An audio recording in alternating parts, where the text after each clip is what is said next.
Welcome back to our third in our little series we've decided to call If I Can Do It, You Can Do It. And so this time we want to talk about one of our favorite quilts, which is the Crazy Curve. This is again an old template, you know, that we had around, and every time we've made this quilt, people have just really enjoyed it.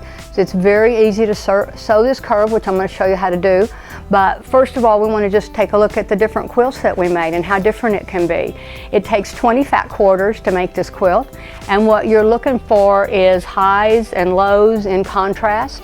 We seem to gravitate towards the batik versions of it, but this one we did in homespuns and wovens and taupes and Asians, so the possibilities are endless. The secret to making this quilt is to get high contrast and in your choices. Once your block is made, then the fun really starts, because you get to put your blocks together, whether you create a circle, whether you create a circle coming out of a circle.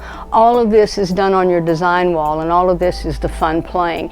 But the first part is just going to be this actual stitching. So with one curved seam, you're going to have finished 7 inches of your quilt. So this is the typical old drunkard's path template. So instead of 2 colors and creating a straight line design, we're going to create freeform designs with uses of interesting fabrics. So we're going to move over and we're going to look at the one that we have kitted up, and then I'll show you how easy it is to make it. Alrighty, well, welcome back. And this is our latest version of the Crazy Curves template. And we had an interesting selection, a little bit different colors for us, not quite as traditional, and we love the highs and the lows and the interesting batiks. So if you like this one, we've got a kit for it, but again, it's 20 fat quarters, and then it takes the Crazy Curve template. There's no pattern, but you have the template, and inside the template, once you turn it over, you have 2 pieces, and this is all that you need. There are brief instructions on the back side of the template, but they're detailed instructions and detailed pictures on exactly how to sew it and what I'm going to show you inside the Crazy Quilt book. But let's take a look at how simple it is, because you can stitch 7 inches of your quilt, a 7-inch block with 1 seam, and I love that. So many of us started our quilting careers as sewers. So if you've ever put on a collar or you've ever attempted to set in a sleeve, this is going to be a cinch for you.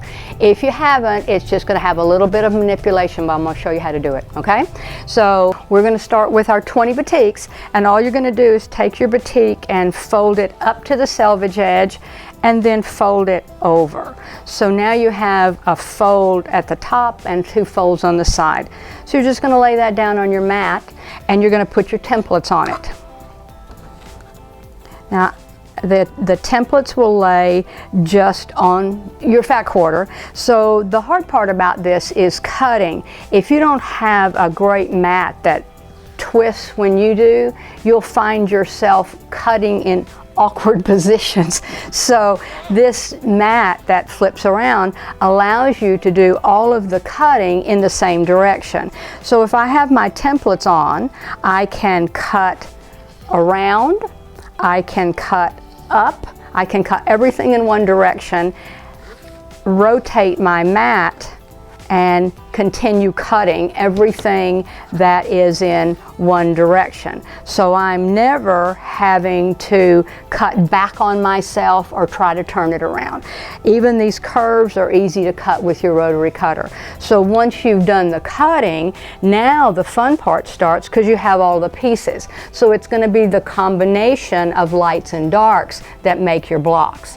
So when you start to sew them, you find a combination that you like, and you just find the center. You fold each of the 2 pieces in half and match up the center. So this is what it's going to look like. And the great thing about batiks is that you can't go wrong from the right to the wrong side, so not to worry about that part. But once it's pinned right here, we're going to take what I call the D section and bring it around so that the edges are even. They form a straight across edge, and we're going to pin that.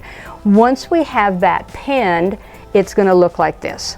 So now this curve is going to just manipulate into the raw, keeping the raw edges together.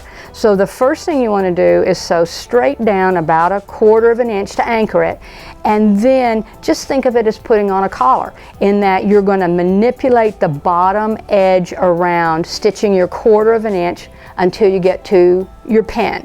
Once you're at the pin, you don't have to take it out of your sewing machine. You can if you want, but if you're going to take and pull the next 2 pieces together. So let me show you that.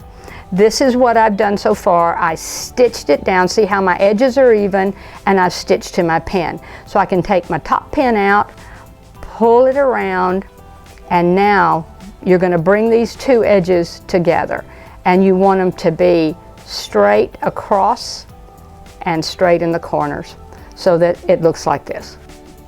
And then you're going to put your pin in. If you've taken it out of the machine, you go back.